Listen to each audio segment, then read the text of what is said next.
Goeiedag, ek is Carly en vandag nooi Jesus ons om soos hy op te tree.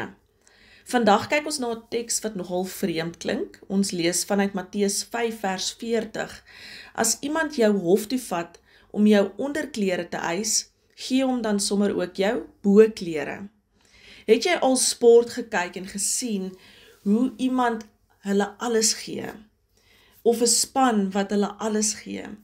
En nie net speel om te wen nie, maar speel asof hulle hele hart op die spel is. En jy sit daar en vir 'n paar sekondes is jy deel van iets groters. Jy aanskou hoe hierdie persoon of hierdie span wen. En dit raak jou aan. Jy voel asof hierdie oomblik in tyd beleef jy iets groots. En dit is hoekom ons so lief is vir sport. Daardie oomblikke waar iemand nie terughou nie, maar al heel beste gee. Dis presies die beeld wat Jesus gebruik om nie net te gee wat van jou gevra word of verwag word nie, maar om alles te gee en selfs meer.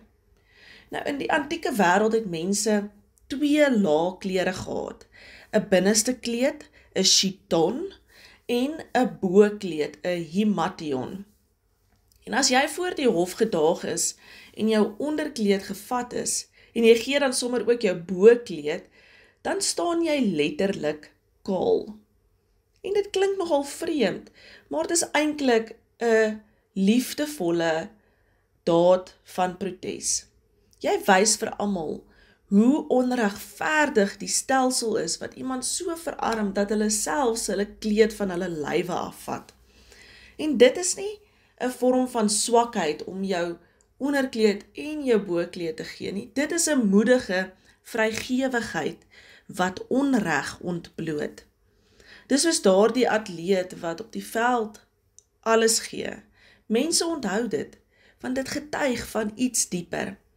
Wanneer jy meer gee as wat verwag word, wys jy dat jy nie vasgehou word deur die wêreldse maniere nie. Jy wys dat jy leef uit God se oorvloed uit. Jesus nooi ons om so te leef dat mense kan sien en dat ons alles gee, nie omdat ons moet nie, maar omdat ons vry is in Christus Jesus. Vra jouself af vandag, waar kan jy hierdie week 'n bietjie meer gee as wat van jou verwag word? Nie omdat jy moet nie, maar omdat jy vry is om dit te doen.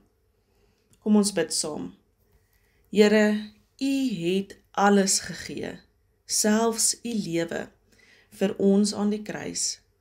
Leer my om ook te leef met daardie vrygewigheid en om U oorvloed te wys.